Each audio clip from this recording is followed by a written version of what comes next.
अक्सर बड़ी बड़ी बातें हमें बहुत छोटी छोटी मामूली जगहों से सीखने को मिलती हैं। आज हम एक गधे की दो कहानियों के जरिए स्वर्ग, आज़ादी और सच्चाई के गहरे मतलब को समझने की कोशिश करेंगे। तो चलिए इस दिलचस्प सफर पर निकलते हैं। तो कहानी शुरू होती है एक गधे की दिली ख्वाहिश से, या यूं कहें कि एक शिकायत से। वो रोज कपड़ों का भारी बोझ ढोते ढोते इतना तंग आ चुका था कि बस एक ही प्रार्थना करता था, हे भगवान, मुझे इस धोबी से बचाओ। वो बस इस जिंदगी से छुटकारा चाहता था, एक बेहतर जगह की तलाश में था। तो आज हम क्या क्या देखने वाले हैं? सबसे पहले गधे के साथ स्वर्ग की एक यात्रा करेंगे। फिर समझेंगे कि आज़ादी की असली कीमत क्या होती है। इसके बाद जंगल की आग वाली दूसरी कहानी में चलेंगे, देखेंगे कि सच की पड़ताल कैसे होती है। और आखिर में इन दोनों कहानियों से मिले सबक पर बात करेंगे। तो चलिए पहली कहानी में गोता लगाते हैं।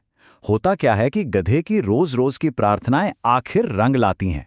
एक दिन सपने में खुद भगवान उसके सामने आते हैं और उसे अपने साथ स्वर्ग ले जाने की बात कहते हैं। जरा सोचिए, ये तो वही पल था जिसका उसे हमेशा से इंतजार था। और स्वर्ग, अरे वाह, बिल्कुल सपनों जैसा। चारों तरफ हरी हरी घास, ना कोई काम ना कोई बोझ, बस आराम ही आराम। शुरू शुरू में तो गधे को लगा बस जिंदगी की सारी मुरादें पूरी हो गईं।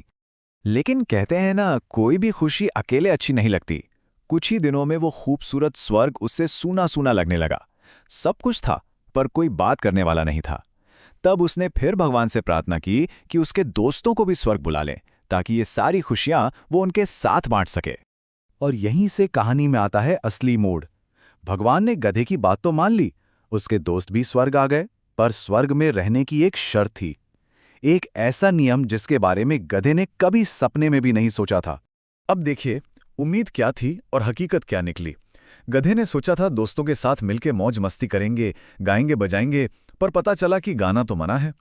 उसने सोचा था कि सारे दुखों से आज़ादी मिलेगी, पर यहां तो अपनी आवाज़ निकालने की ही आज़ादी नहीं थी। जिससे परम सुख का ठिकाना समझा था, वो तो असल में गहरी खामोशी वाली जगह थी। जैसे ही सारे गधे खुशी से मिलकर अपनी ढेंचू ढेंचू की तान छेड़ते हैं, स्वर्ग की शांति में मानो भूचाल आ जाता है। और तभी भगवान प्रकट होकर उन्हें एक आखिरी चेतावनी देते हैं। ये स्वर्ग है, धरती नहीं। अपनी इस ढेंचू ढेंचू वाली आवाज पर यहीं लगाम लगानी होगी। और अब आता है वो पल जहां गधे को एक बड़ा फैसला लेना था। उसे समझ आया कि इस खामोश बंधे बंधाए स्वर्ग से तो लाख गुना अच्छी अपनी धरती है, जहां मुश्किलों के साथ ही सही, पर अपनी आवाज में गाने की आज़ादी तो है। वो धरती पर वापस जाने का फैसला करता है, और ठीक तभी उसकी आंख खुल जाती है। ये सब एक सपना था, पर एक ऐसा सपना जिसने उसे बहुत बड़ा सबक सिखा दिया था। तो ये तो थी पहली कहानी। अब चलते हैं दूसरी कहानी की तरफ और देखते हैं कि ये पहली से कैसे जुड़ती है। गधा अब धरती पर ही है, एक पेड़ के नीचे सुस्ता रहा है, पर उसका दिमाग शांत नहीं है। वो बेवजह की चिंताएं पाल रहा है। देखिए डर कैसे दिमाग में घर करता है। सबसे पहले गधे के मन में यूं ही एक ख्याल आया, सोचो अगर जंगल में आग लग गई तो। और फिर क्या हुआ? उसे दूर से सचमुच धुआं उठता दिखा। बस हो गया काम। उसने तुरंत मान लिया कि जो वो सोच रहा था वही हो रहा है, और बिना एक पल गवाए वो अपनी जान बचाने के लिए भाग खड़ा हुआ। और डर की यही तो खासियत है, ये जंगल की आग से भी तेज फैलता है। एक सियार ने गधे को बेतहाशा भागते देखा। गधे ने हांफते हुए चिल्लाया, आग! और सियार ने भी आगे पीछे कुछ नहीं सोचा, बस उस पर भरोसा किया और लगा भागने। देखते ही देखते एक झूठी खबर ने दहशत का रूप ले लिया। लेकिन हर कहानी में एक हीरो होता है ना? और इस कहानी का सबसे अहम मोड़ अब आता है। एक ऐसा पल जहां कोई भागना बंद करके सोचना शुरू करता है। भागते भागते सियार के दिमाग की बत्ती जली।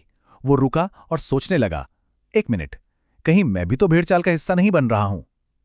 उसे वो पुरानी कहानी याद आ गई जिसमें सारे जानवर एक पपीते के गिरने भर से डर कर भागने लगे थे। उसने फैसला किया कि वो आंख बंद करके भीड़ के पीछे नहीं भागेगा, बल्कि सच का पता लगाएगा। और यहीं पर हमें पड़ताल शब्द का असली मतलब समझ आता है। पड़ताल यानी किसी भी बात को मान लेने से पहले उसकी तह तक जाना, सच्चाई का पता लगाना। ये घबराहट और अफवाहों की सबसे असरदार दवा है। तो सियार हिम्मत करके धुएं की तरफ जाया, और जानते हैं वहां क्या था? कोई आग नहीं, बल्कि एक शानदार पिकनिक चल रही थी। एक हिरन, खरगोश, लोमड़ी और बंदर झरने के पास मिलकर मजे से बाटी चोखा बना रहे थे और धुआं उसी से उठ रहा था। तो अब इन दोनों कहानियों को एक साथ रख के देखते हैं।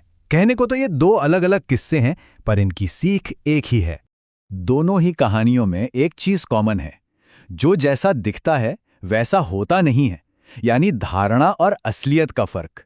एक तरफ गधे ने स्वर्ग को पूरी आजादी की जगह समझा, पर वो तो पाबंदियों का घर निकला। दूसरी तरफ जंगल को जलता हुआ समझा, पर वहां तो दावत चल रही थी। तो यहां से हमारे लिए दो बड़े सबक निकलते हैं। पहला कि मुश्किलों वाली आजादी गुलामी वाले आराम से कहीं ज्यादा कीमती है, और दूसरा सबक, सुनी सुनाई बात या डर के आधार पर कभी कोई फैसला नहीं लेना चाहिए।